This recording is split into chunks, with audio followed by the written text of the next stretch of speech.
Hey everybody, Lex DeVille here, back with another... Oh wait, this isn't a lesson, this is the conclusion. You guys made it, you finished it, you've got everything you need to write awesome proposals, and if you have any questions, you can drop them in here in the course, you can drop them in the Discord chat.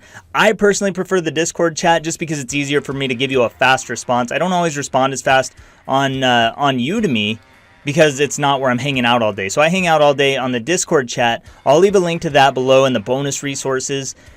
As of right now, I've got a few other bonus resources I want to upload this week. They may not be in here at the initial launch of this course, so there may be probably a couple days where those aren't in here. But I'm going to try and get them up within the next week, so check back for those if you are enrolling in this course in the first week. And if you're not, well, you can just kind of ignore that part. Anyway, thank you so much for being here. Make sure you guys stick around, see what's to come.